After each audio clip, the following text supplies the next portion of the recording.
Shit, talk Blake. No, the other day, I started on my videos, Johnny, I'm on the fourth step. Those are for my saboteurs. They know what I'm talking about.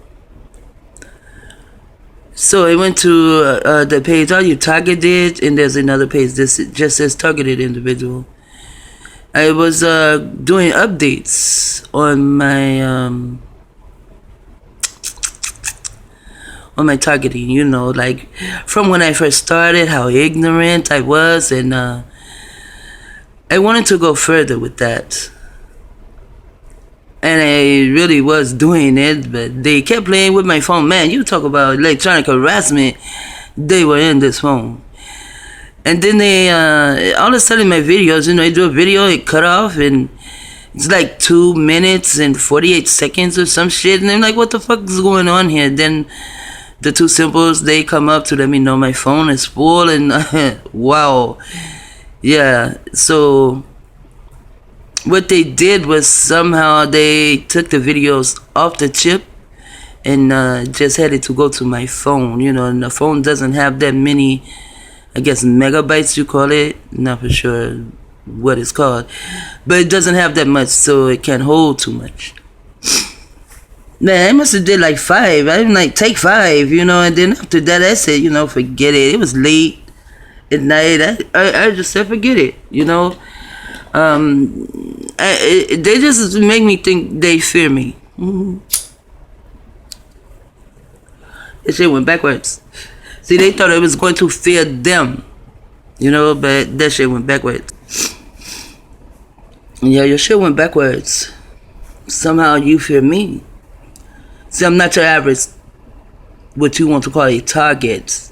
I'm going to call me an asset from now on. I'm not your average asset. See, because once I found the word targeted individual, the first place I found was, you know, that you can call. Someone gave me the number. Everyone seems to wind up with this number first. Freedom from covert harassment or some shit. Those conference calls been going on for over 20 years, and them motherfuckers still ain't free. But that's that first word. Freedom from covert harassment. Now, there's a guy, his name is Derek. He runs it. He's very soft-spoken, and just by his voice, he's easy to draw you into him. So I got on that call, and then going to being targeted and meeting other targets, you know, in other places, you know, leaving San Diego, going here to meet targets, going there to meet targets. I find a lot of these targets say Derek is an agent. A lot of them. Can I say Derek is an agent? Possibly. Derek, he hooked me up to Elvira. And I know for a fact that Elvira is a target. I know she is. I was in a store with her. She had her hands on the buggy, and I saw her fucking hand just slice open. You know, like it more so like a paper cut though. You know, like someone took a piece of paper and just cut her hand. I saw it. I saw it slice open and she felt it. I saw it. So I know she is a target. However, I also know that they can use her. They can use any target they want whenever they get ready. They can't use me against the targets. But they can use targets against each other. Especially Christian targets. They can use a Christian target in a heartbeat against another target. Especially if you are not a Christian, you're not into that God bullshit, that Christian target would target the fuck out of you. I know. Because these Christian targets, they're the ones that's keeping all of our targeting going on. So I don't know if Derek is a Christian target or not. But then there's one over Derek. I'm not for sure, but I think his name is Richard. When I got the number and I called the number, a very soft-spoken male, and seems to be very concerned, because when you're a target, that's the first thing you do is try to find another target. And like I said, in the targeted individual page, or you targeted page, you start looking for people, but your standards are no longer high as it used to be. You will take on any target just to have another target, to be able to talk to another target, to be able to explain shit to. A target that knows that they are targeted, because we're all targets. We're all targets. Some of us just don't know they are and don't want to know. But when you know a target and that target knows they are a target, it's I think of that a lot. Well, if I just had another asset, if I just had another asset around me, wow, could I have fun with the game? Because I go with my son, but my son, I start talking his targeting shit, and he shuts down. He doesn't say shit. And as I told him last night, as I was talking to him about them waterboarding me, he said, so what am I supposed to say?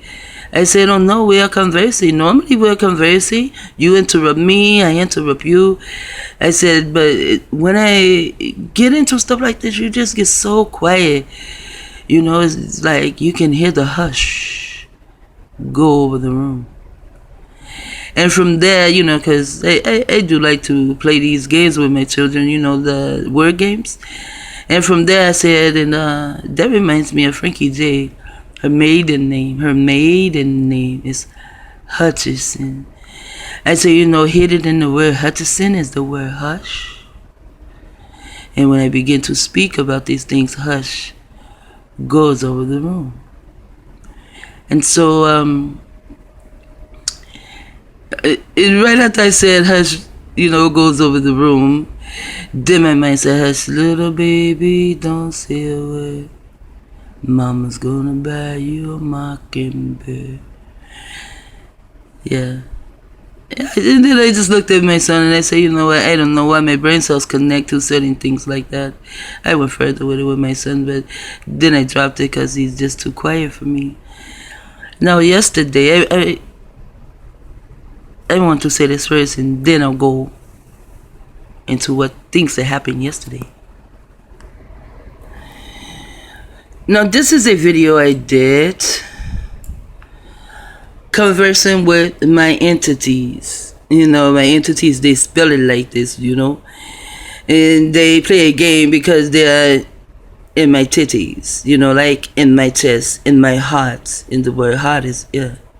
Your heart, your soul. So, yeah, they write it like this. I am a 13th strenner. And the one who came to help me, to teach me, or to tell me, or advise me how to use my brain cells, he was born in 1935. This is also, 135 is also Aleister Crowley and Hitler's. That is also their number. They're on a page together in some book or something, page 135. It is also internet technology and targeted individual. It's a lot more to it. This is just a page that I was doing when 2003, when this shit happened. I would just go to my history book and just open it up, and there would be a page. It was Samuel chapter 8, I think. And I began to read it. I also got my children's names out of this. Those that were in the house at the time. But here, I don't know if this is a pink person or not,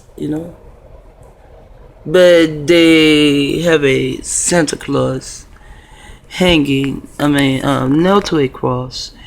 The same way they did that pink Jesus. And I can't tell if it's a pink Santa Claus or not, but I'm going to say it's pink. I'm also going to say this is a pink motherfucker. It is bunch marketing. And you know, it was so odd that I was watching this video. And around the same time, a red button hit up here. There was a guy in the video, he was doing a joke. And he said, if you are an advertiser, he's a stand-up comedian. He said, if you are an advertiser or a market, if you are an advertising or marketing, he said, kill yourself. And as he was saying advertising and marketing, that little red button pushed up to let me know, you know, that something was there. And this is what was the bunch marketing. So to this motherfucking bitch, I say, kill yourself. You know, I normally don't say that. You know, those are trigger words too. And I really shouldn't have said them. Because someone else will hear that and possibly kill themselves. Because they have a lot of targets on this type of program where a target wants to kill himself. Then they have these targets on certain programs where these targets try many times to kill themselves and they don't succeed. Someone seems to always find them and save them and rescue them just so they can go through the bullshit. You know, and I'm not one. Killing myself has never been on my mind. That's how I knew something was wrong. And going back to the beginning of this 2003 targeting, that's how I knew something was wrong, because I started having these, not feelings, you know, but like thoughts or something. To kill myself, you'd be better off dead, this and that. And they were talking like you'd be better off dead. You know what? This is me. I wouldn't say you'd be better off dead. I would say I would be better off dead. So I just started thinking about that thought. You know, you would be better off dead. This and that. And so I decided to call my oldest daughter. I was in Florida. She was here. I called her and I told her that, you know, my brain cells are acting strange. She said, what? I said, it's talking to me in the third person.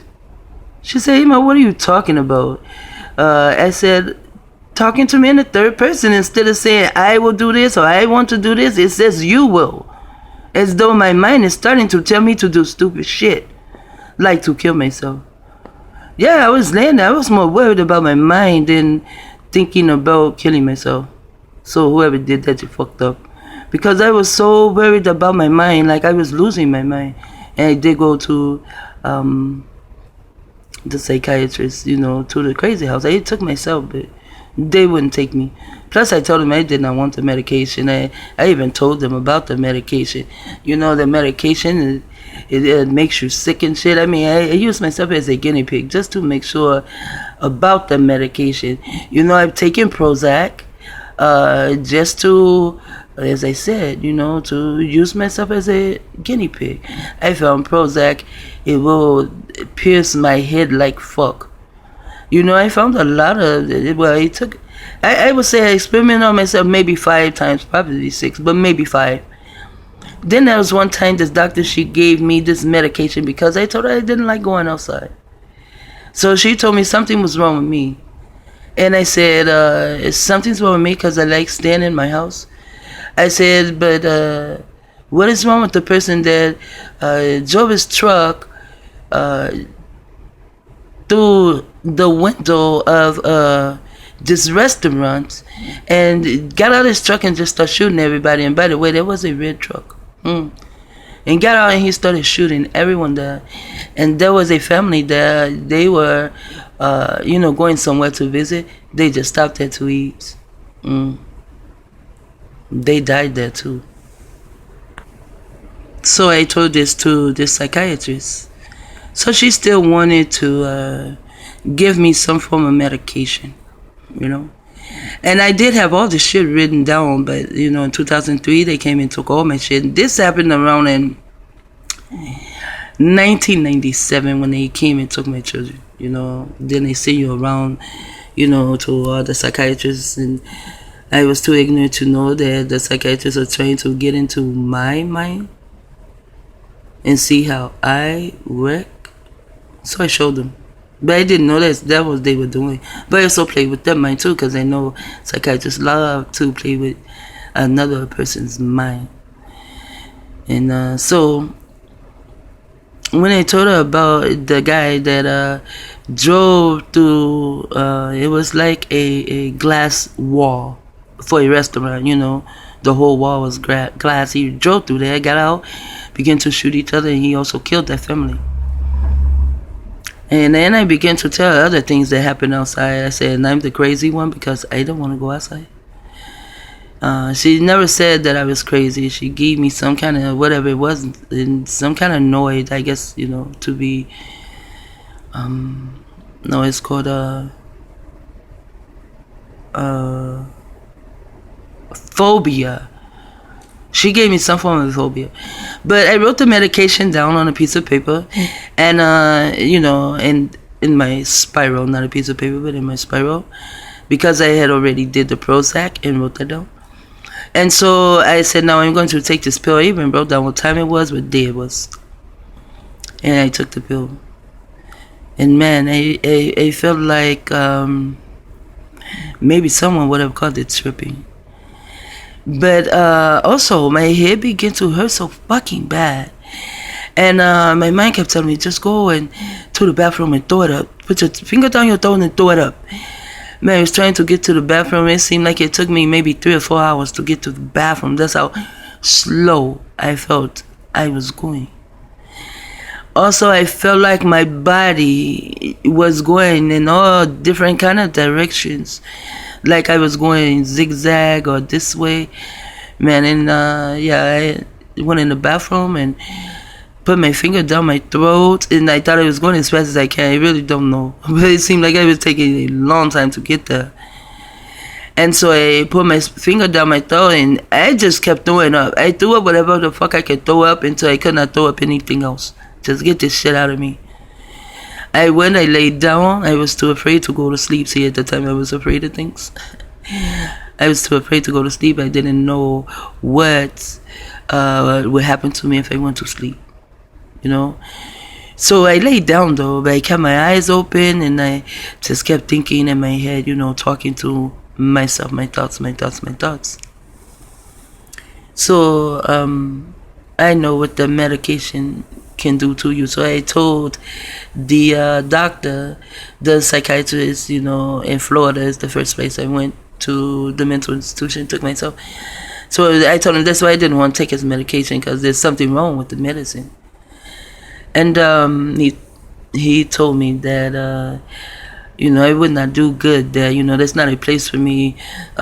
People that go, you know, that they allow into the hospital are people that don't know why they do things. Then he began to tell me about people who cut themselves. He called them cutters. I said, cutters? What are cutters? See, I didn't know. It's a lot of shit. I just was so ignorant to this world. He told me people, they cut themselves, you know, like with a razor blade, and go to cut themselves. And then, you know, he brought that up because he have like cuts right here, see. And when people see that, they think I tried to kill myself. You dumb, stupid motherfucker. I broke my arm when I was 6. That's how they stitched me up. I have 26 stitches. So he thought that I was a cutter. Are you fucking nuts, nigga? And I kind of told him that too. And here, you probably can't see it, but right across that, I broke both my arms. You know, both arms have been broke twice, but at one point in time, I had them both broken at the same time. This doctor did a better job. You see the stitches? Look at that. Really good job. And that's 11 stitches. For some reason, when I broke this arm again, it did not break back open. So it didn't need stitches, you know, the bones just needed to be put back in place. So this one's been broke twice, the other one's been broke twice, and then one time they both were broke together. That's when I was a child. I seemed to be very prone to breaking my arms and my ankles, you know, twisting my ankles, making them swell up. It's called some spraining my ankles and tearing ligaments in my ankles and shit like that when I was a child, yeah. Then the last time I did that, I went to the doctor, and the doctor told me if I come in there one more time and anything wrong with my ankle, he was going to amputate it. And for some reason, I guess my body didn't want to be an amputee. And so maybe my body got in touch with my mind, or my mind got in touch with my body or something. But I haven't sprung my ankle since or broken my arms. They work very well and very agile. So anyway, I know I go a long way to get to where I'm going, but this is just my brain cells, and I am putting my brain cells on a chip so that I will have them in later years. I can look back and I can listen to myself, or maybe my grandbabies or my great grandbabies. This type of technology still exists. So this is 20 minutes in, and I'm going to come back.